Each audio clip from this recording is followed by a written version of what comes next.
Welcome to the Knowledge for Men show. Your life will never be the same. Your level of success will seldom exceed your level of personal development. I want to die empty of regret. I want to die empty of my best work. We don't understand who we are. Instead, we're living out somebody else's narrative. What one man can do, another man can do. If it's been done, it can be done again. Being yourself and being your truest, most authentic self in every moment. If it scares you or makes you a little afraid, do it. Follow your heart and your gut. The first stage, I think, is finding you, like finding out who I am today. Stuff will not work. You will have things that fail. Success is when you're a happy, fulfilled person. How do you define success? It's your life, and you are the creator of the movie script that is your life story.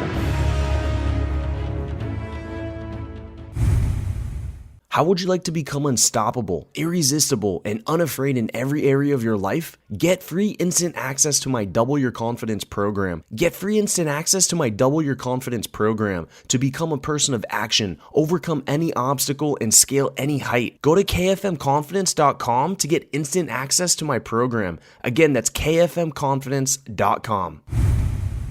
All right, guys, welcome to the show. I'm here with Ellen Nyland. She's the author of Life is Great, Even When It Sucks, and she has a 5-point system to find peace in the chaos of life. And so I thought this would be very good for us to change it up a little bit and talk about this subject here. So Ellen, how are you doing today?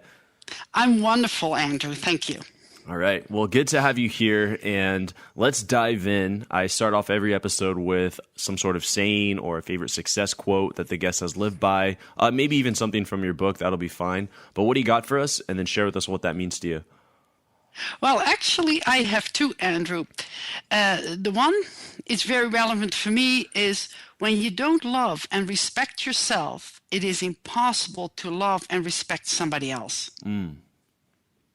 And it all starts and it ends with ourselves. Is if we are not in ourselves, we don't love ourselves, it's just impossible to love somebody else. Yeah. And actually, the second one is if you feel stuck, always do something.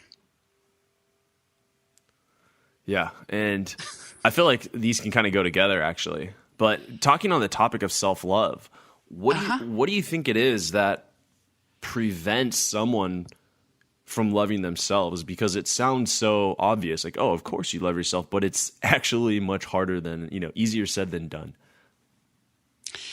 Yeah, it is. It's one of those concepts we think we know what it means, and it's so hard to really understand what it actually is. Self-love is if you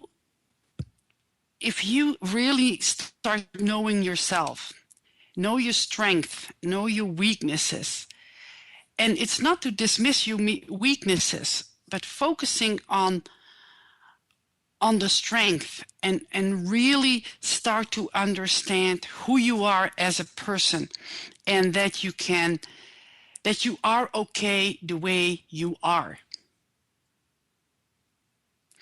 And there's of course more in play in this, because the way it is so difficult for people to understand is we first have to understand that there is a saboteur in us somewhere. This little voice that tells you you can't, you're not good enough.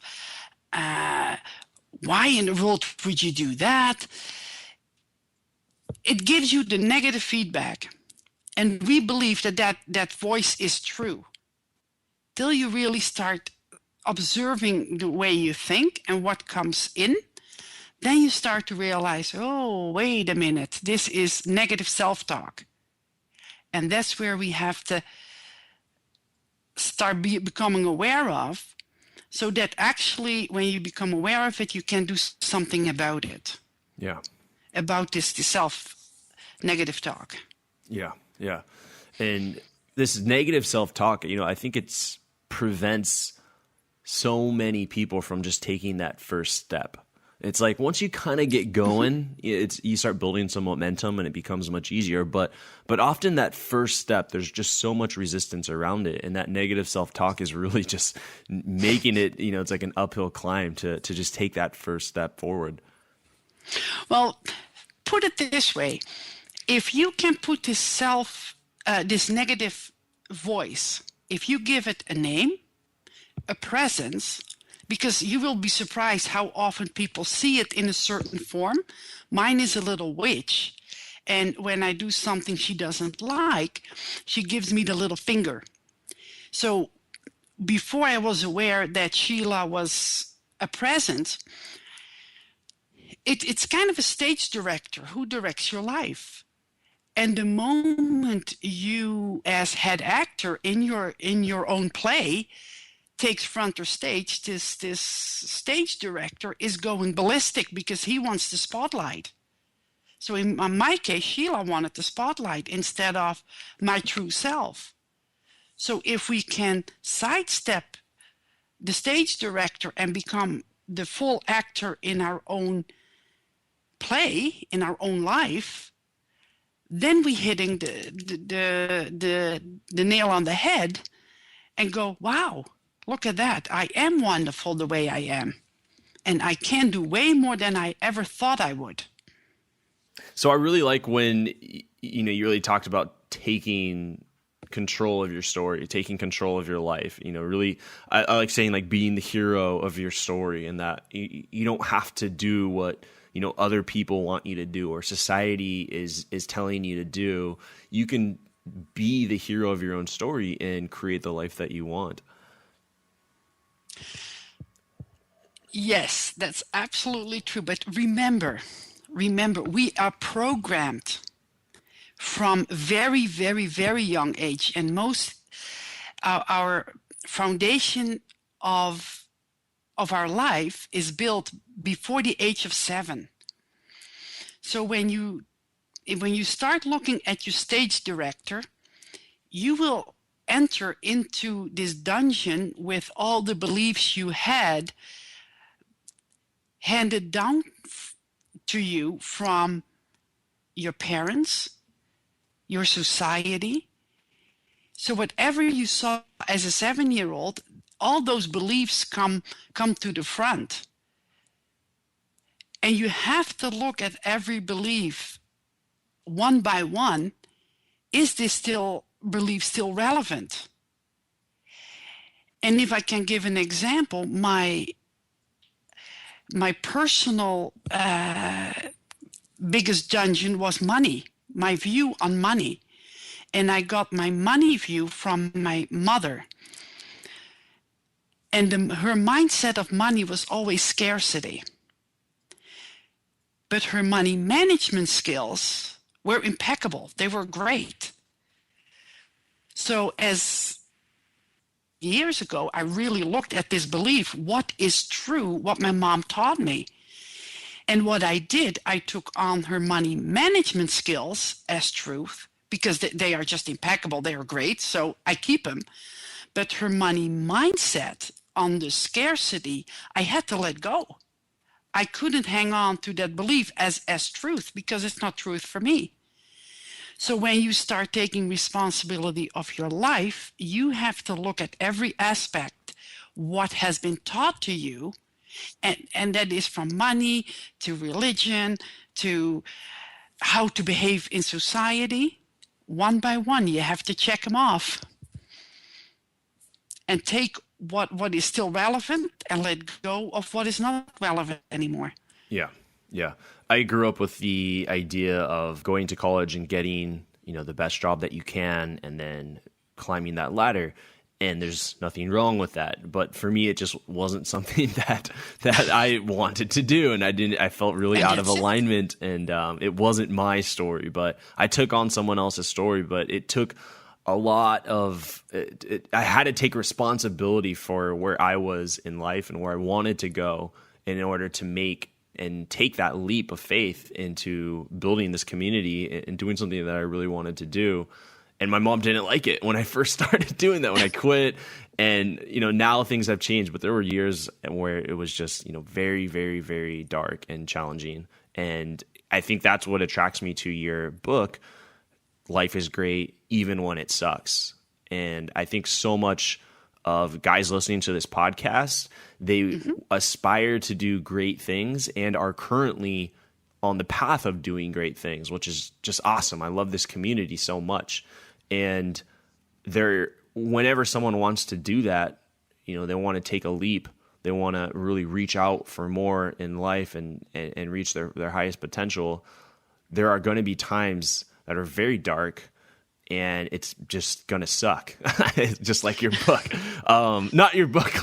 It's going to suck. There are going to be times that suck, and that aren't going to be, it's not all sunshine and rainbows. So, I'm very interested in your book here, Life is Great Even When It Sucks, and your 5-point system to find peace in the chaos.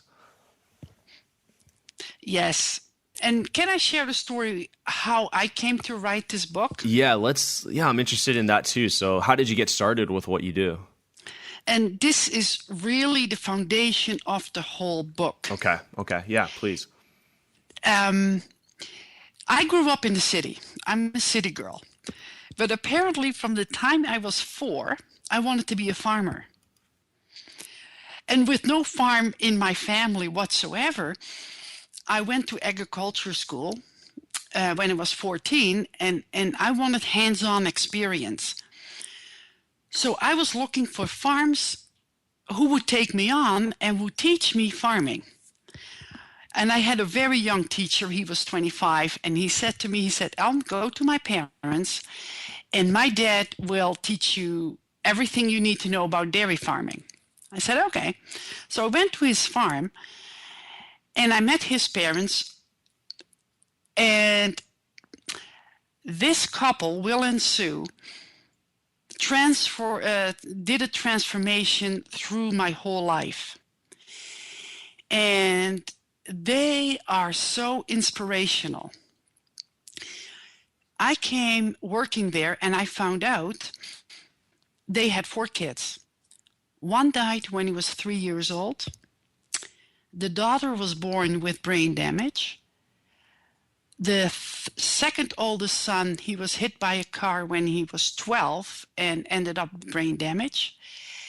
And my teacher, he died in a car crash when he was 34 years old and left a pregnant wife and 3 kids. And because I knew this family really well, the only thing, if you see this couple, is gracefulness. I never heard them swear. I never heard them gossip.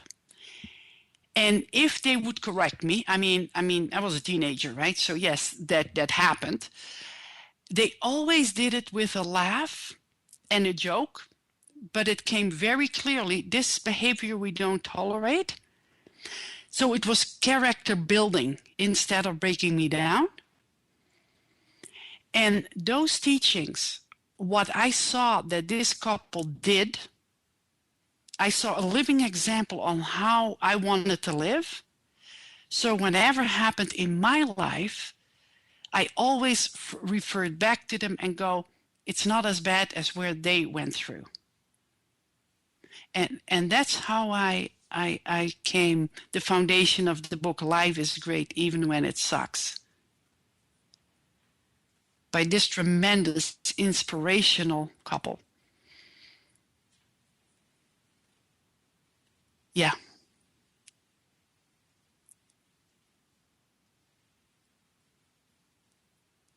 No, I don't know if for you, Andrew, but I have 3 sons. And we lost one of ours almost, I don't know, maybe 25 times. And even then, I knew it wasn't nothing compared as this family went through. And to build on that, so that's the foundation of the book. As the background, if you look at the 5-point system, it's all about trust, accountability, commitment, conflict, and result. And that sits over this beautiful toolbox you're born with.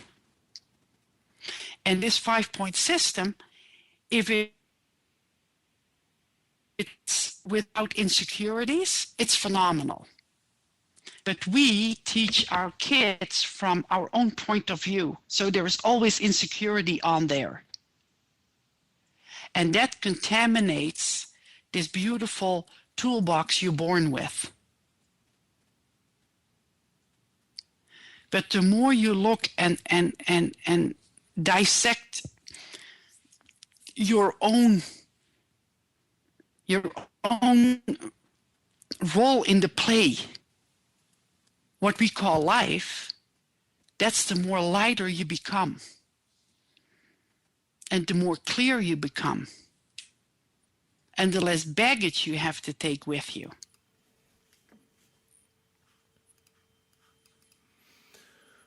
So, yeah.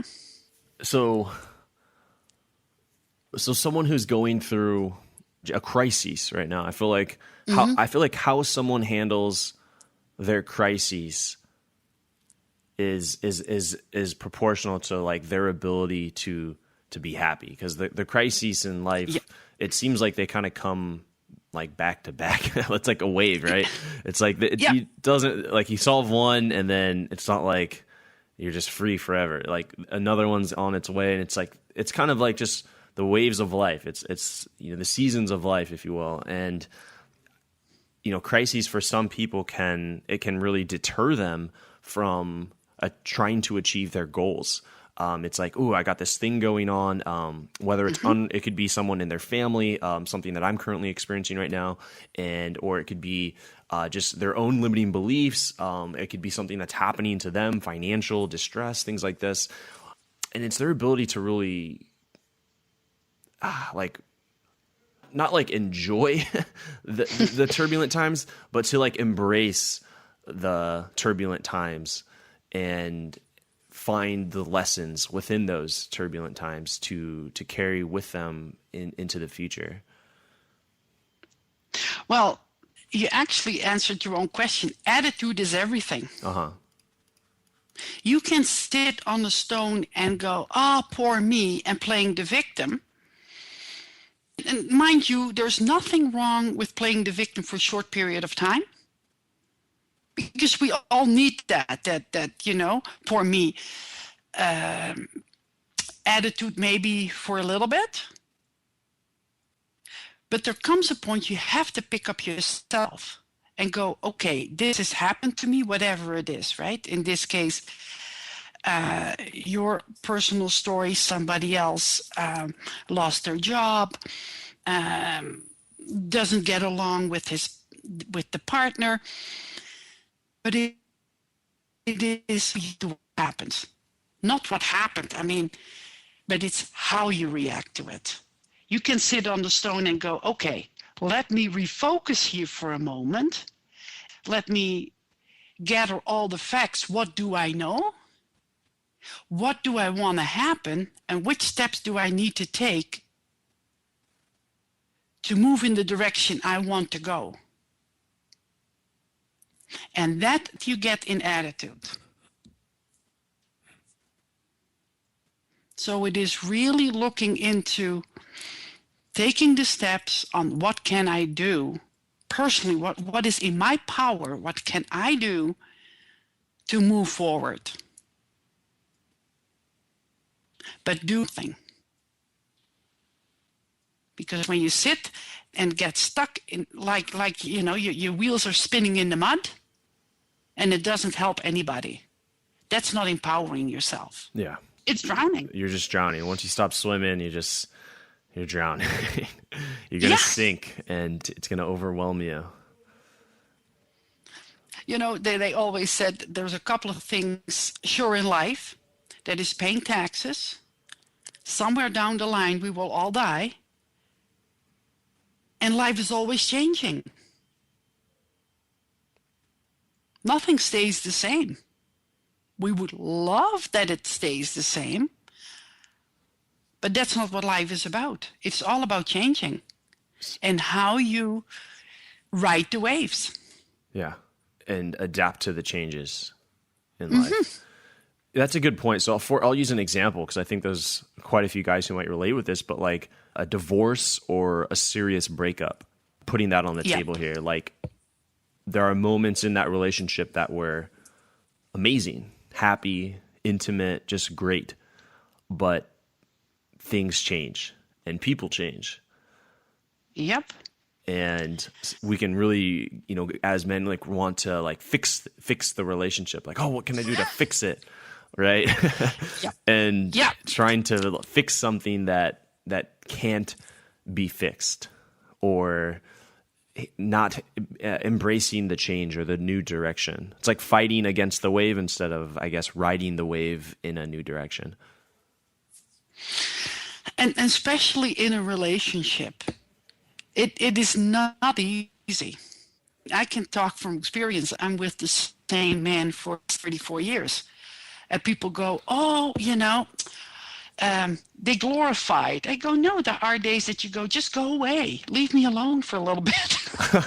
That being said, that's the other way around too, right? Okay. To be fair. All right. But the trick is really look at this person and don't want to change it. But when you grow older, we grow. As a person, we grow. And the biggest trick is to grow in the same direction together.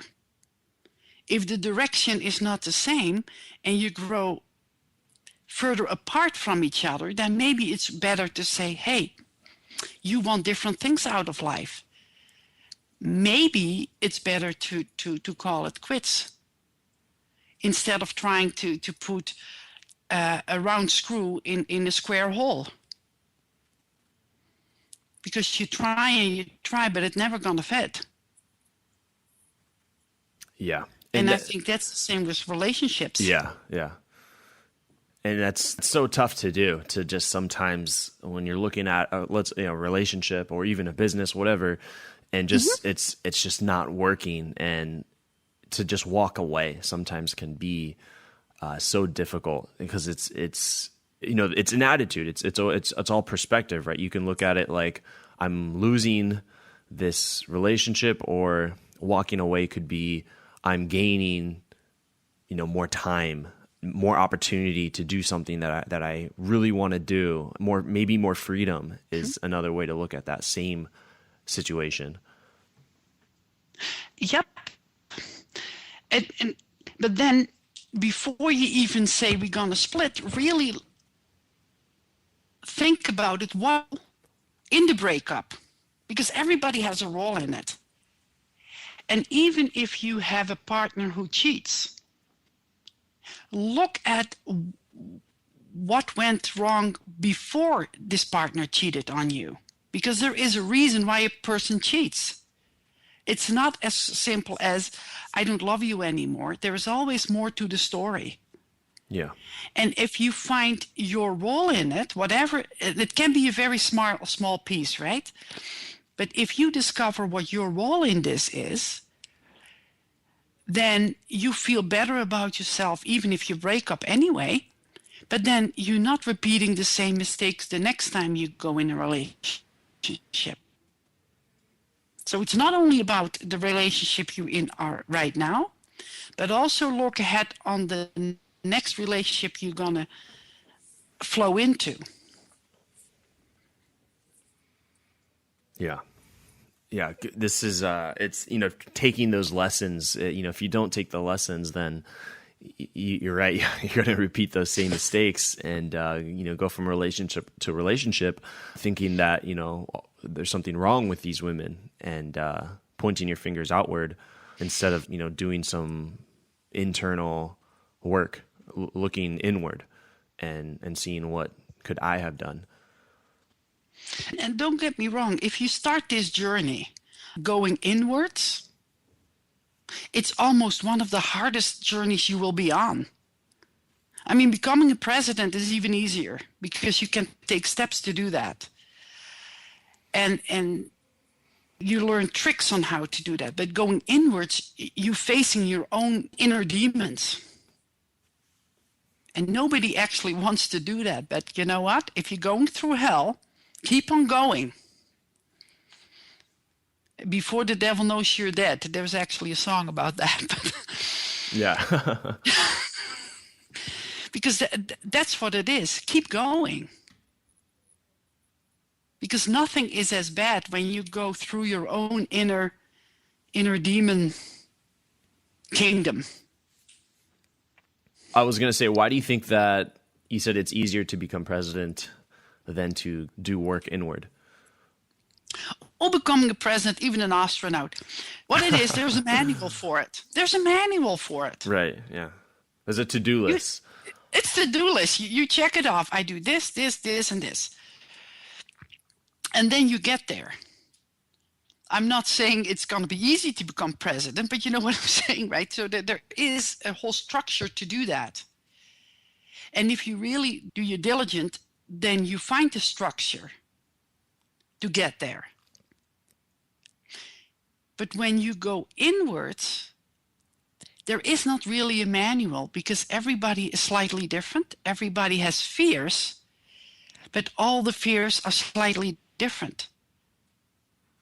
And who's telling you that you're doing it right? I certainly can't. So we are on our own that way. There is not really a manual for it. There are tips and tools you can use, but there is no guarantee, as in, if you do this, if you start observing your thoughts, that's a guarantee that you will become enlightened. It's a step towards it. It's a tool, but it's no guarantee. Does that make sense? Yeah. Am I clear? Well, I have some questions. Sure. What advice would you give to someone who is on that journey looking inward and right now is feeling lost? It is feeling kind of like, I just keep doing, I'm reading, I listen to podcasts, and I just don't feel like I'm actually getting anywhere. First, realize that you're not alone. Uh-huh. And by not feeling alone, that's already a huge step forward. The second step, I would say, start observing your thoughts for a couple of minutes a day. And you will be surprised what flies in that you go, and I take this on as truth because it goes that fast. And that can be from, oh, look at that. That person wears red jeans instead of, oh, that's kind of weird. And to, oh, look, I don't know, purple olives. That's odd. So you get those random thoughts flying through your head. And when you start realizing how much of those thoughts are not even relevant, so you slow down your thoughts. Then you start to loosen up. Your brain is not as cluttered anymore. Then I would say, start paying attention on what you say. Just observe it. A couple of minutes a day. What do you actually say? When you have that sort of figured out, observe your actions, and then I'm talking body language and your actually actions. Because how often do you hear people say, oh, I want to quit smoking, but they still smoke 3 cigarettes a day. So what they think, say, and do is not on the same page. So if you want to figure out what is not working in your life, observe yourself. If you can become a person in your own life, you will kind of get the view on where your biggest struggle is, if it's in your thinking, in what you say, or in what you do. Does that make any sense to you? It's making sense.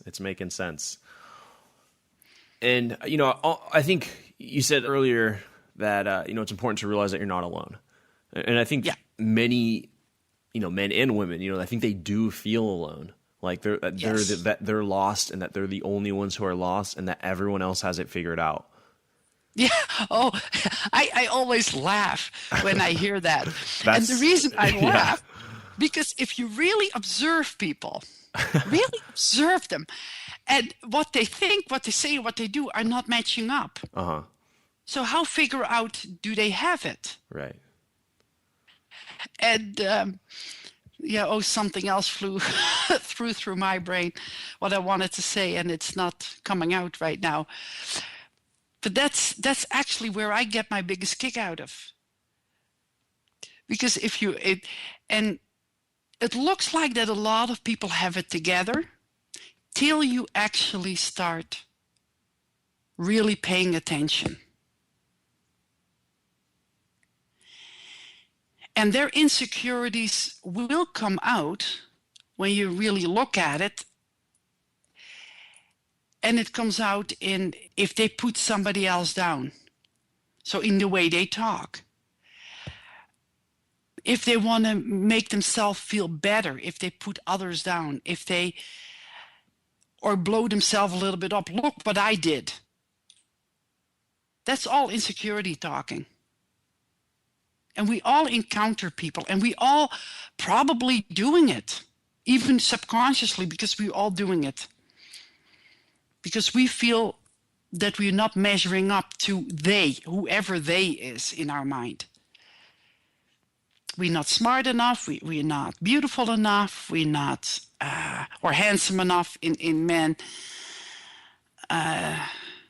Yeah, we're not good enough. And remember one thing, there is nothing wrong with you, whoever you are, and wherever you are, there's nothing wrong with you, ever. What do you say to someone when they've heard that, or they're hearing that now, and they think, well, there is something wrong with me? Like I'm broke, or, I'm divorced, or, I'm overweight, or I'm an alcoholic. And they're currently thinking, well, there is something wrong with me. Bottom line, there is nothing wrong with you. You still have your beautiful I am status, your beautiful toolbox, and it's hidden in you. The biggest trick is to get it, out of yourself. And that is really focusing on your strength. So if you are divorced, you as a person, you're not broken. Your marriage is broken, but not you as a person. It can be a very painful experience. I understand that. But it's not you as a human being. As a human being, you're perfect just the way you are. That doesn't mean you can't make modifications to get your strength and your inner toolbox more shined up. But as a human being, there's nothing wrong with you. And I really, really want to stretch that. Because we as a society put expectations on people. If you look at the media, and especially the way you should look, if it should and have to, and those are the two biggest negative self-talk. If your sentence starts with you should and you have to, that's that's negative self-talk. If you can scratch that, it would be great. So yes, you are divorced. Yes, you're overweight.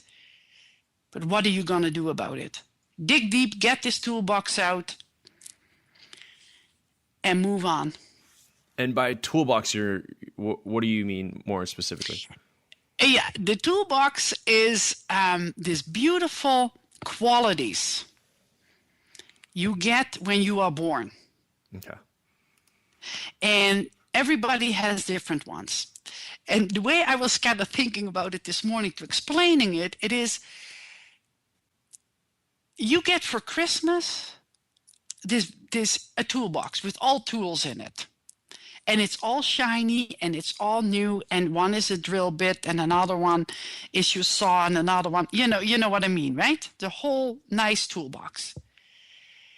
And one tool is being honorable. Another one is be very truthful. Another can be you very compassionate, or you love beauty, or you're very focused, you're very decisive. Those are all tools in your toolbox. When you start using them, they go from shiny, you're working on your car, so it's getting greasy and and dusty, and that's the same with all your own personal qualities. So you have to dust them off once in a while and wash them off and polish them. Same as your tools in the shed to keep them nice and functioning. And that is what I mean by the internal toolbox.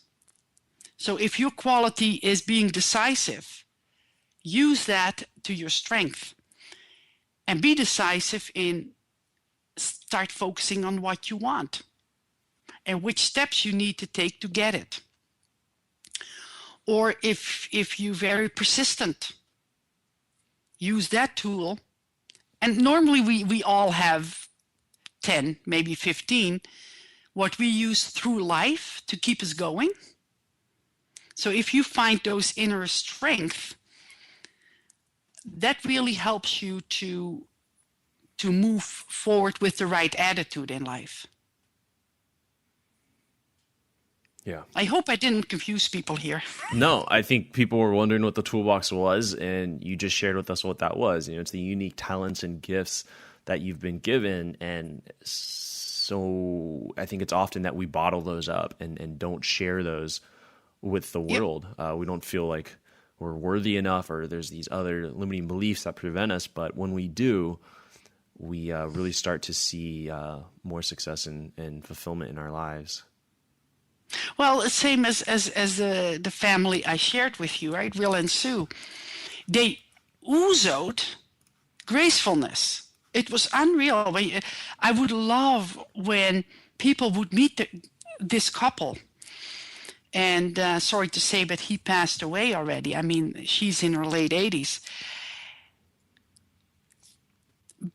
But when you saw them, you could see gracefulness coming out of them. It was just kind of a miracle when you saw them. And that is what people see when they look at a person. And for you, and I never met you face to face, Andrew, but I know you're very compassionate. That's one of your strengths. And you're very kind. That's a first. I'm just kidding. Yeah, I thank you. Yeah, I appreciate that. I really do appreciate that. And thanks for seeing that. And just the way I listened to a couple of podcasts, the way you interact with your guests, it's very reassuring for the person you're interviewing. It's very personable. Yeah, thanks. I appreciate that. I'm really liking the direction that this episode's going, really hitting a lot of topics that I know a lot of guys have questions about. So let's take it even a bit deeper and go into the knowledge round. Just going to ask you some rapid fire questions here. So Ellen, you're ready for the knowledge round? Sure. All right. After 200 plus interviews, I've identified the most common trait of success as confidence. Whether you're trying to achieve financial freedom or improving your relationships, confidence is what separates those who get what they want in life and those who don't get what they want in life. So before a man sets out on his journey, it's important that he has the confidence in himself to accomplish his goals and his dreams. You have to have this area of your life taken care of in order to create the life that you want. That's why I've created a free program to double your confidence in less than 30 minutes with this weird but simple set of exercises. Go to kfmconfidence.com. Again, that's kfmconfidence.com to transform your life. Welcome to the Knowledge Round, where the guests will be asked rapid-fire questions to give the audience invaluable pieces of wisdom to help transform their lives. Starting in 3, 2, 1, showtime. So the first question I have for you is, what advice would you give to someone who is feeling unsure of their purpose? Unsure of their purpose. And I'm just thinking here, do something. Whatever it is, do something. Because the moment you do nothing, you sink deeper in the mud. It's when you're doing something, you feel traction somewhere. And that is actually the most important. Do something. Because, sorry to say, but I noticed a lot of young people in their early 20s. Oh, I don't know what I want to do. I don't know. Yeah. But doing nothing, but keep going and working on something keeps you focusing on moving ahead. Even if it's, you never know what you learn will come handy later on in life. I mean, I was a dairy farmer for over 25 years. And subconsciously, I coached the family for the last 34 years, till I became a certified life coach. I'm going, that's what I wanted to do. I love when people are empowered. I love that. Yeah. So you never know what skills you pick up down the road, what you can use later on in life. Yeah. So that's what I would say, doing something. That's good. That's good. And you know, for this podcast, I used to work for Apple, and I remember when I tried to get this promotion, it didn't work out, so I left, and I was so upset. I was so sad and really just upset because I'd worked there for many years, and I wanted this new position, and I didn't get it. And I felt like what a waste of all these skill sets that I learned. But when the opportunity came for me to start a podcast, it was all of the skills came to me. All of the media, all the stuff that they do on GarageBand and audio and video and all this technical stuff.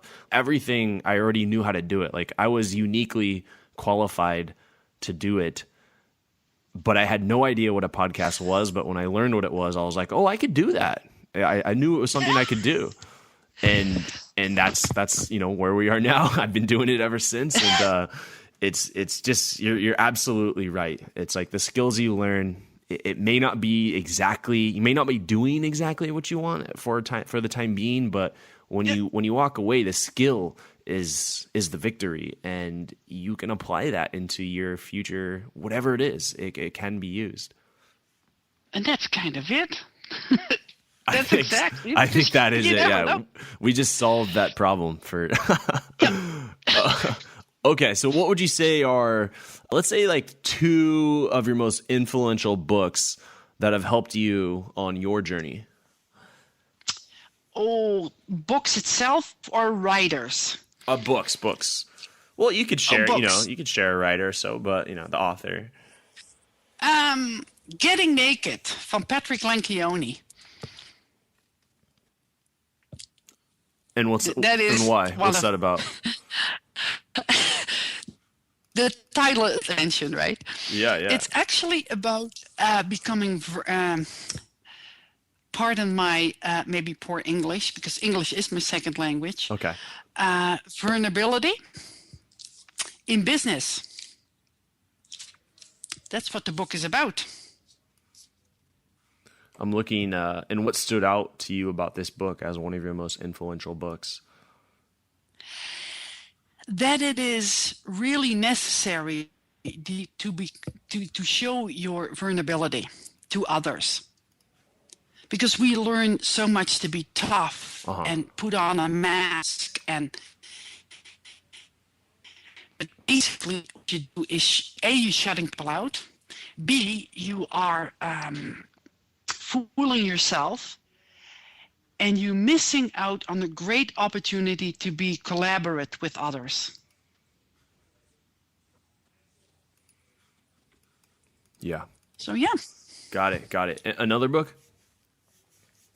Another book, the one I picked was, and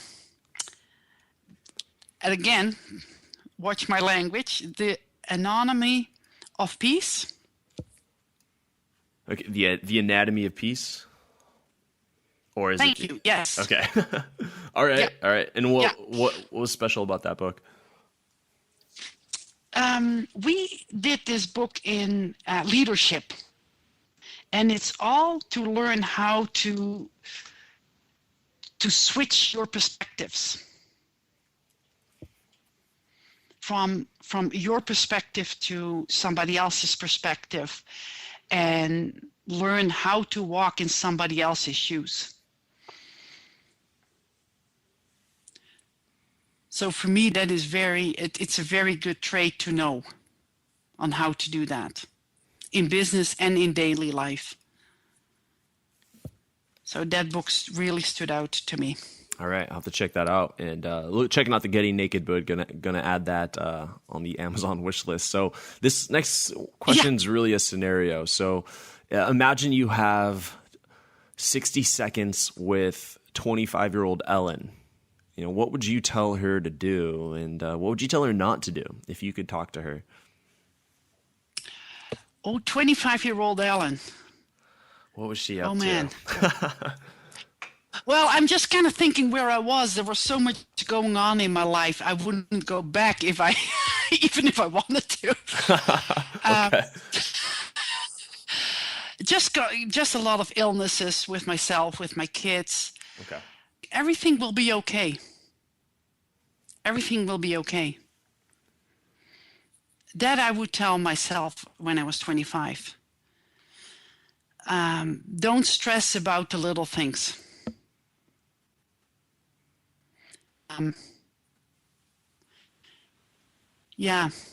Keep your faith. Because my life is way easier now than it was when I was 25. Way more easier. Yeah. And so would you say that these things here makes up your philosophy for a happy and successful life? Yeah. Oh, my philosophy, yes.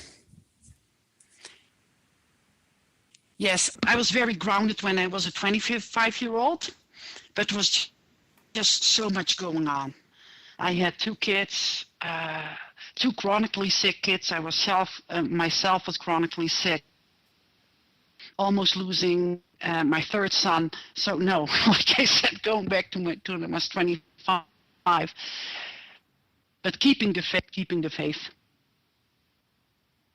very important for me. I like that. And so, yeah. Any last parting piece of guidance for the thousands of listeners today? The road inwards will trouble you, but don't give up. There are people on the same road, maybe not people close to you. It can be very hard. It will be heart-wrenching when you really go down that road, but it's so worth it. If you want a true freedom in your own life, look inside what you can scoot as not helpful baggage anymore. What is just what it is, baggage, kind of garbage bags standing in your personal space. Get them out, and you will feel way more freedom around. It's not easy to do, but it's well worth it. And I would say, God bless for everybody who's on the journey, and keep going, because you're worth it. You are so, so worth it. Each and single one of us. And I talk to any person, anywhere in the world. Whatever you've done, clean up your garbage inside. You will find inner peace, I promise. All right. Thank you, Ellen. Really good words there. That's going to wrap up the knowledge round. So now let's just go into like what's exciting you today. Like, what are you really excited for? What's getting you out of bed in the morning? Empowering others, empowering myself, empowering others, working on my relationship with my husband, enjoying my kids with my grandkids, enjoying life, actually.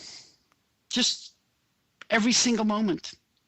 Enjoy life and see the beauty in every single moment I have. That gets me out of bed. Yeah, I really like that. And for all the listeners, you can check out Ellen's book. You can go to Amazon and type in Ellen Nyland. And the title of the book is Life is Great Even When It Sucks. what makes people do the things they do. And so go ahead and please check that book out if you've really enjoyed this episode to learn more and get a deeper look into the work of Ellen. But Ellen, would you like to give yourself a plug for how the audience can follow up with you? Yeah, I am on Facebook, and it's called Ellen Nyland Author. I'm there. I have a website, ellennyland.com. If you type that in, you get all kinds of different things. And that's sort of how they can get a hold of me.